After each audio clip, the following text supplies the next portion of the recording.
Hello everyone, hello and welcome back to not Milvan's Gate.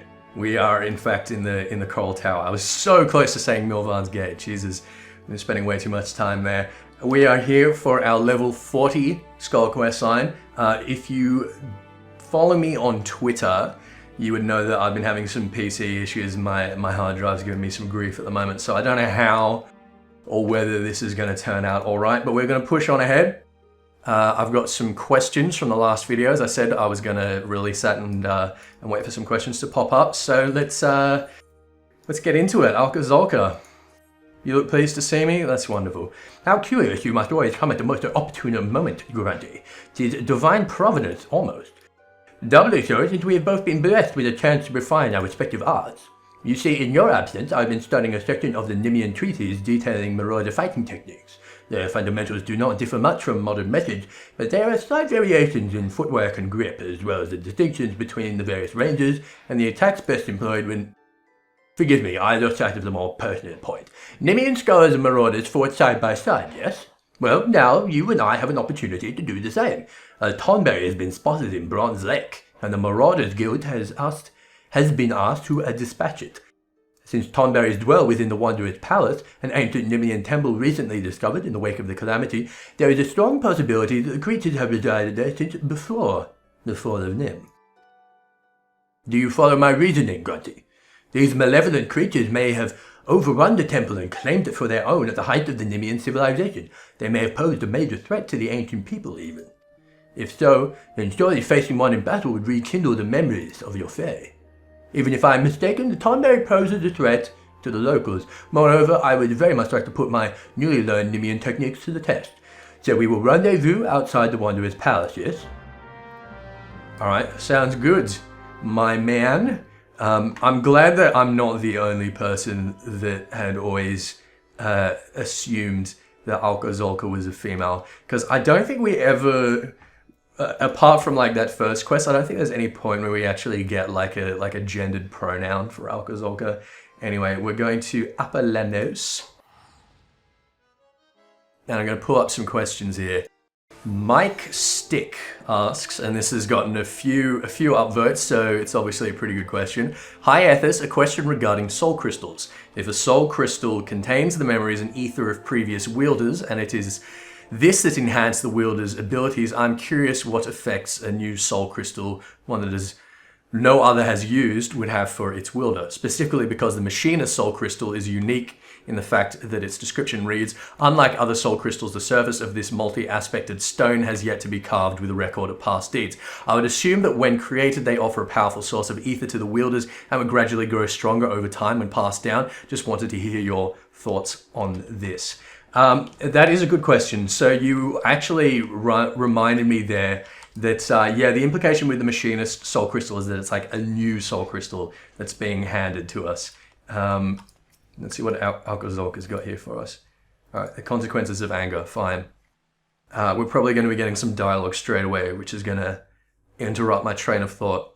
But yeah, you're right. So the way I see a soul crystal is that it's like any other crystal. It contains ether, but it also absorbs, as I was saying, absorbs the sort of imprint of memories and experiences and techniques of the wielders. So the purpose of having a fresh one for the machinist is, yes, it does give us a source of ether to draw from, but it's also sort of making a record for posterity. It's recording what we're doing so that the next generation of machinists are going to be able to benefit from it. Anyway, I hope that more or less answers your question. Well, Matt Grunty, I only just arrived myself. I'm sure I'll be getting some more questions about soul crystals. I think I see another one in the comments here.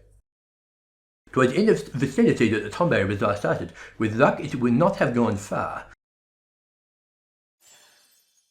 Hello, fairy.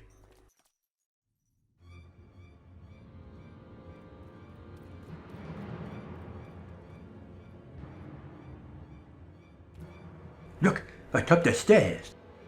Question of the day, what is your favorite Tonberry appearance in a Final Fantasy game? Because I've recently been playing the Final Fantasy X HD remake on Steam. I've been fucking all into that this week. My son, my dear son, at long last, I don't know what Tonberries are supposed to sound like. Oh no. The rancor, it rises, it rises. It comes. Yeah, the Tomberry's coming. That's how they sound. Yeah, so I've been playing a lot of Final Fantasy X HD on Steam, and I've recently been trying to get my hands on old mate Yo Jimbozo, and where's my... What do you mean I don't have Shadow Flare yet? Oh, right, of course, it's a level 50 skill. The Doi, yeah, and the Tonberries in that cave, if you guys know what I'm talking about, they're pretty fucking on point. They are pretty great. Anyway, while we're dealing with this Tonberry Wanderer, did I seriously just hit... Did I? Yeah, I did. I just hit Bane. Why the hell did I hit Bane? Can someone tell me that? I think it's because my binds here are different than they are for Summoner. I have to change a few things around. Did the Tonberry summon these abominations? Well, now would be a good place to use Bane, but now I don't have any fucking ether flow. Jesus Christ. Let's find another question. Let's find another question while I'm sitting here spamming Ruin. Actually, I probably should fucking dot these things up. Alcazolka the Doer. Well, that's good for you. I would have thought that my... let's get an Adlo on him. Let's... we don't have leeches yet, so we're gonna have to physic him up a little bit. Oh dear. Oh dearie me. Oh dear. Alright, we will be able to Bane off of this Tizzleberry now. Oh look, he's healing himself. Whatever, he'll be fine. Nope. So I just realized there I was so distracted by the questions in our last video that, alright, we can skip this, that I wasn't even in cleric stance there. I wasn't doing anything. So apologies for that, because I know that half of you were probably planning to rip your dick off as a result of being forced to sit through that. So, Darag O'Halloran, a fairly basic question. What race were Nimians before the incident? Well, you will find out as we go, but I guess, spoiler alert for anyone who hasn't played through this yet, the Nimians seem to have been exclusively or predominantly Lalafels. I am quite certain that they were pretty much all Lalafels, with, I guess, the possibility of some Seawolf mercenaries, although as far as we know, the Seawolf showed up after a fair while after the War of the Magi. Alright, let's make sure we keep this dickhead alive, because he's a squishy little boiled potato. And I'm going to scroll down and find another question. Where are we? Where are we? Freddy20 says, there is a speculation that the original purpose of the floating city of Nim was used so that the Nims that remained after the disease could survive the Sixth Honorable Calamity of the Relic Book, that the last resort was used by a Nim Ian who pulled the city to the skies. I think I know what you're trying to say there. I like that theory. That's a really cool theory. So the idea that they did something similar to the Void Arc, where they sort of saw the Calamity approaching and they realized that there was going to be this great flood, and they used Last Resort and the theories therein to lift the city off. I think that's a pretty good idea. I guess I don't know if I ever did. I don't think I did an Armoire episode for Last Resort, so maybe we should do a live A0 Armoire. Hello everyone and welcome to... I'm not going to do that. Last Resort, I honestly always thought of Last Resort as being like, it refers to like tactical decisions like, I know it's a sensitive topic, but like, the H-bomb, stuff like that. That was the way that I always saw it, is that throughout the ages there have always been, in major conflicts, this sort of, this last resort. This one strategy that no one really wants to use, but it's there if you absolutely have to, you know what I mean?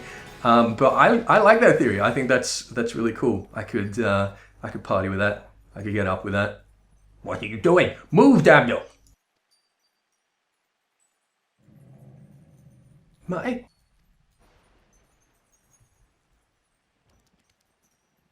Whoop, whoop, whoop, whoop, whoop, whoop, whoop, whoop, whoop. Confound it all.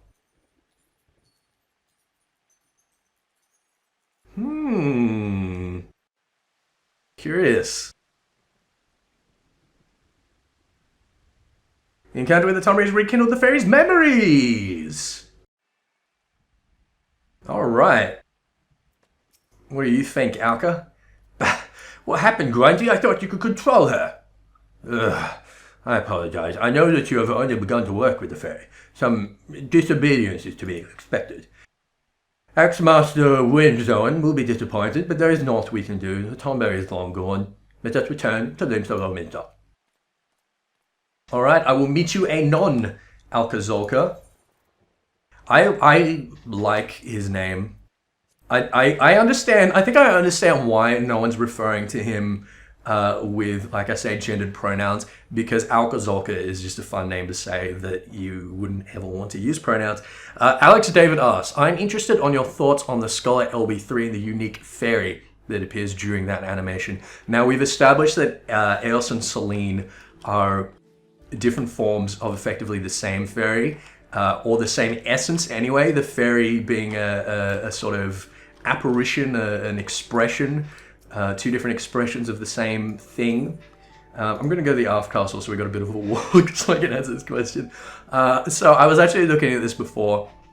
Now, I wouldn't be surprised if most of the people listening have never actually seen the Scholar LB3, given that they were only given their unique LB3 in Heaven's Ward, and there hasn't been that many uses for a healer Limit Break 3 in Raid during that time. So I'll put this screenshot here. Credit to Belandi _ Reddit user Belandi _ that I've just stolen their beautiful screenshot here. And yes, there is a unique fairy, and it's a much larger one than Eos or Selene. The way I understand the limit break gauge and sort of the lore of that is that as you're battling, you're producing a sort of, you're producing ether, you know, like in everything else, you're producing all this residual ether, which is like spreading all over the battlefield. And, you know, the longer the battle goes on, the more ferocious the battle is, the more damage that's done, the more damage that's given. There's more of that shit floating around. And then one of the combatants can draw that into themselves to, you know, produce some kind of technique. Now, what you're doing with the Limit Break 3 for Scholar is you're drawing that into your fairy. So you get this super buff, super powered fairy. I hope that's a good enough explanation, but that's the way I see it anyway. I'm not sure that that's absolutely the case, but that's the way I see it. Grunty, permit me to apologize a second time. Earlier, I was frustrated, not myself. In the aftermath of the Tomberry's escape, I completely overlooked our accomplishments. We confirmed the viability of Nemean tactics and proved that a Scholar Marauder working in tandem is a force to be reckoned with, would you not say? And correct me if I'm mistaken, but your fairy regained some of her memory, yes? With that in mind, I feel comfortable claiming that this was a worthwhile endeavor. However, do try and gain a greater mastery over your minion, Grunty. I would hate for a repeat of that incident. Alright, there we go. We got our leeches finally. I want to apologize again for being a complete fucking moppet and failing that the first time around. My god, that is so embarrassing. But you guys know I'm scattered and absent-minded, and I've been playing too much Final Fantasy X. I'll admit it, I didn't cap last week. I haven't actually been playing that much Final Fantasy XIV this week because, oh man, I love Final Fantasy X. Going back and playing that, because I haven't played it since since it was pretty new. So it would have been, I don't know, 11 or 12. And I pretty much platinumed it then, and that was before, you know, achievements or trophies were a thing. And I'm really astonished now, like, playing it, and it's been, you know, more than 10 years, and I remember freaking everything. It had such an impact on me. Anyway, do we have any more questions? I'll answer one more. Evan Advent says, I get it that a soul crystal is a culmination of memories, that they draw forth the knowledge and the experience of its previous holder while being imprinted upon by its current holder, becoming progressively more powerful with each wielder. Yeah, that's right. That's how I understand it, Evan. I've got two questions about soul crystals. What are your thoughts on the origins of soul crystals, firstly? I don't know. I suspect that maybe the origins were incidental. I don't know. Maybe you in like I've talked about with ethereal gear is that people notice that like someone dies while they're wearing gear and hey, it's absorbed ether, it's more powerful. Maybe the origins of the soul crystal was something similar. Is that some scholar realized that possessions of the dead and deceased held some kind of residual memory, and then thought, oh hey, this is a really fucking good idea. If we carry around crystals that are more, I guess, porous, then we can use that to hand on techniques in a more efficient way. So I'm not really sure about that, but I think that would be as good a guess as any. The second is someone learning a job without using a soul crystal. Just how feasible is it? All those Ishgardian dragoons can't each have a soul crystal, can they? First of all, yes, they can. I don't know if they do. It's not entirely necessary. Obviously, if you don't have a soul crystal, you're going to have to learn the techniques longhand. It's going to take you a lot longer. You're going to have to learn purely through observation and training.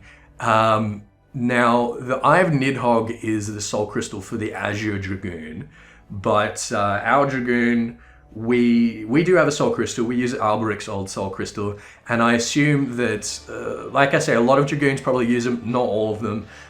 We'll find when we're doing the Black Mage quests, the Eye of Shitoto, is it the Eye? Sorry, it's not the Eye of Shitoto, it's the Gem of Shitoto is the Black Mage soul crystal, and you'll see some of the negative consequences of trying to channel black magic without using a soul crystal, without having that sort of ethereal buffer. It can seriously fuck you up. So I guess to answer your question, yeah, it's feasible. It's just far more difficult. Anyway, that's I think that's all the questions that we've had on the last video, at least as of when I am recording this. So I'm gonna go edit and get this up right now. Because we haven't had anything up in a few days, because I say I've been having some PC trouble. So apologies, this is a few days late. Leave some more questions below if you like, and I'll get to them ASAP as possible. Until then, thank you all for watching. I'm Ethys, and I'll see you guys next time. Bye-bye. Cheerio. Bye-bye-bye. Bye-bye. There's your wave, all right?